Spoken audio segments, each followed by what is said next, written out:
Hello! So, first of all, I want to discuss what I'm doing here on YouTube.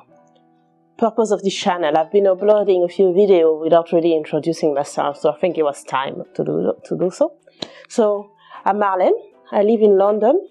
I'm a photographer based here. I mostly do travel photography, portrait, and also other generic photography assignment, whatever they come to me. So the reason I've created this channel is because I want to improve my photography a bit more. So actually this channel motivates me to go out and take pictures.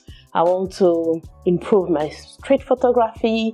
I want to improve my photography style. So what I've noticed on YouTube is that there's not many creators of diverse background, like for example black female photographers here on YouTube.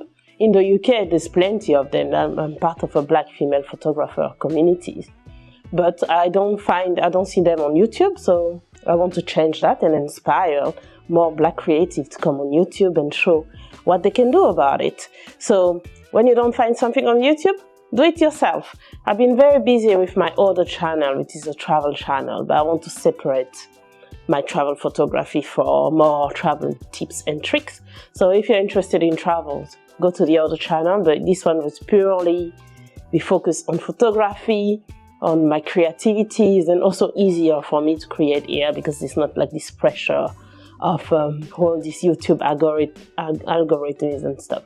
I just want to come here, create, publish it, and see where that goes. So yeah, my mission is really to even up the gap in the creative industry here in the UK. And in the future, my goal is really to create a collective with different photographers and Jesus Christ.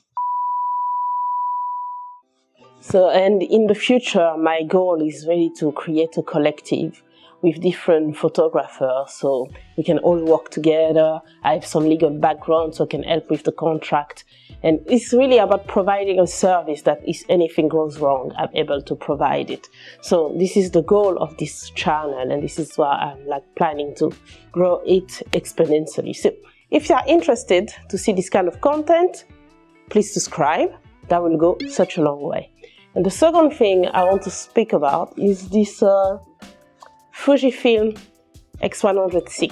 Is this kind of a first impression video. I have had this camera for 2 weeks. I asked Fujifilm if I can borrow it. It's not sponsored, but as you can see, I only have 20 subscribers. You don't need 1,000 or 10,000 subscribers to talk to brand and I have them to send you some stuff. You just ask nicely, and they'll do it. So yeah, so X100 VI. I just wanted to give my first impression of this camera because I shoot Fuji mostly. Fujifilm is my main brand that I use. I use the Fujifilm X-T4. The one is filming me right now. I don't have a problem with it. A lot of people are screaming against Fujifilm at the minute because of their autofocus issues. I never had this problem with X-T4. For the amount of views that I do, I don't need. I mean, if you're a professional, that's another story, but that's none of my business. But yeah, I wanted to try this because I'm also looking for an alternative camera to travel with. I really tend and want to start traveling light, so I'm looking for something that I can use. And I really love this because it's a beautiful camera. Look at it. Once you have it in your hand, you're like, oh my god, I love it, this is so cute. So first of all, yeah, it's a great camera, very beautiful. I would say very easy to use. The menu is very comprehensive and easy, and you can set it up and customize it the way you want. You can add some film simulation, which means that you don't have, if you don't like editing, you don't have to shoot raw and then go into the editing program and change it. You have different profile in there. I think there's 19 profile or something like that in this camera. So this is why it's great about it. And they have also an internal ND filter, so you can do this long exposure type of shot. You can shot during the day outside or to do some videos. You don't need to add additional filter into it.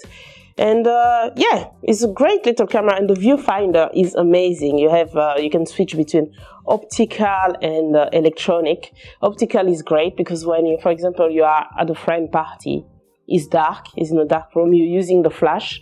When you look at the screen, you cannot see what you're taking a picture of. But here, optical viewfinder, you actually see your composition because you have the frame line within the viewfinder. This is amazing. I love this this feature about this camera. Also IBIS. I was like, why do they need to put IBIS in this camera? But the other day I was in a party again. I feel for me this camera became like my nighttime concert or party type of camera. I was in this party, I was like filming the DJs like this, and it's all handheld, like what I'm showing you up here is all handheld. I was like, amazing. Also with the megapixel, I was like, why do they need to add some megapixel? This is just marketing, a gimmick. Actually, no.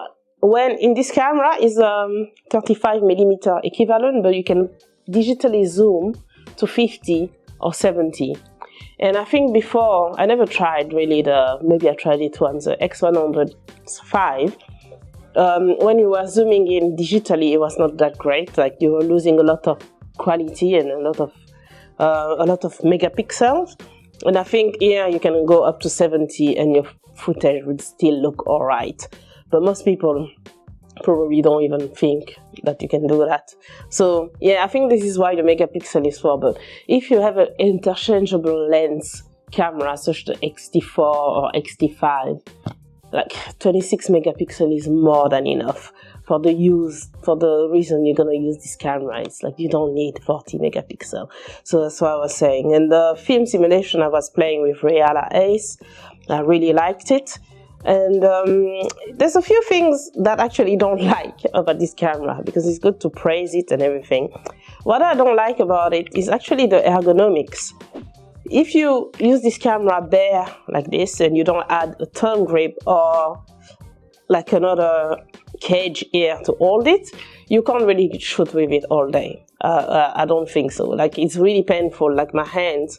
But also I work all day in the computer, so my, I don't know how you call this disease, but yeah, my hands get tired after a while already because of using the computer like this all day. And then having to hold this camera like this, it hurt. Seriously, I shoot one of my friends' birthday party all night and it was really painful. So I was going to say actually another positive is the battery life. I've been using this camera for 2 weeks. I didn't need to replace the battery once, and I probably charged it once. I don't know what people do with this camera to say that the battery doesn't last long. I have never had any problem with the battery. So even if it's the same battery in the old camera, same battery as the XT10, same battery as the X100, the old X100s, there's something that's going on that is being done inside the camera that the battery actually lasts longer than it's supposed to. So yeah, no problem with the battery. The other thing that I don't like about it is the shutter. You don't know what's going on here if you're taking the picture or not. You press it, it's like focusing, but are you taking the picture? Like what's going on? Like it has been a few times where I wanted to do some candid shots and I didn't take the picture. I'm like, this is so fucking annoying. Like, I'm like, are you taking the picture or not? Like, yeah, I have a problem. I have an issue with that. And actually, the only way when you know if you take a picture or not is if you put the flash on.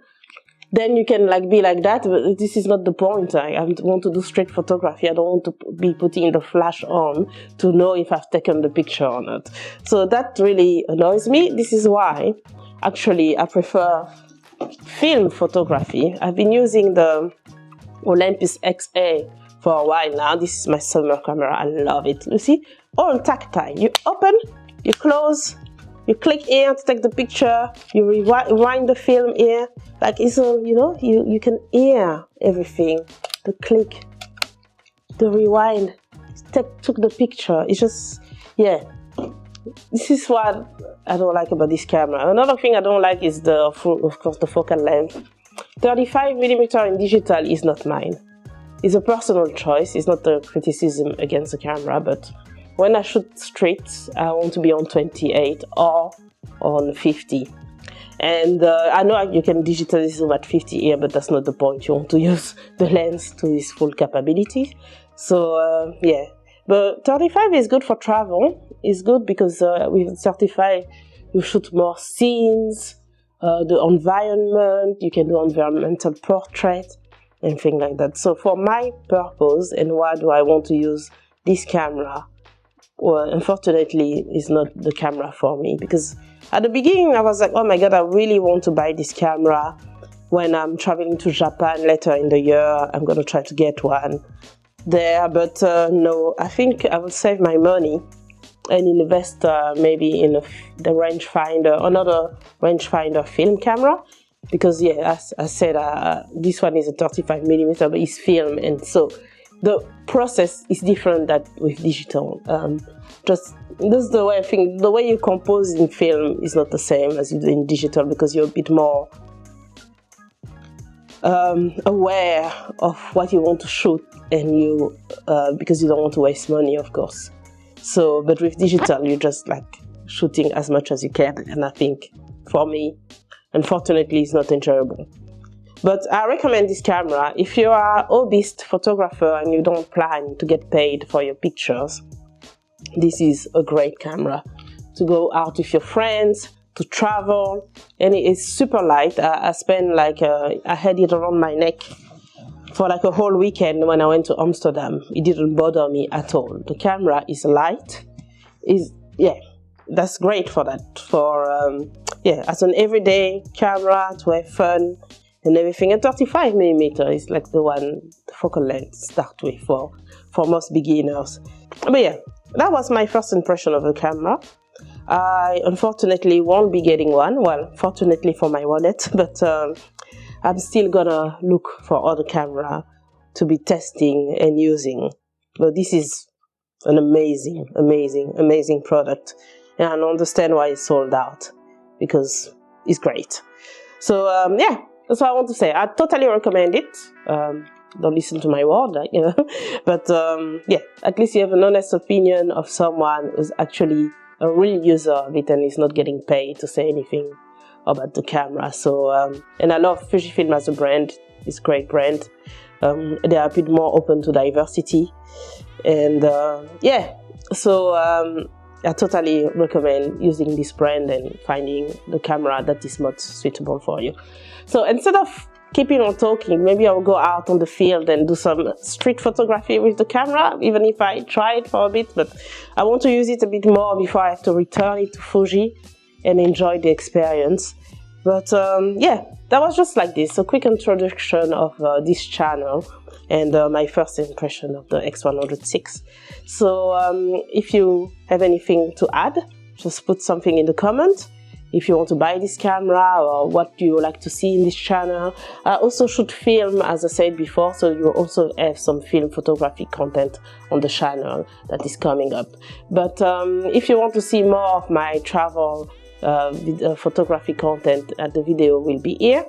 And yeah, so that's all I have to say, and thanks for watching.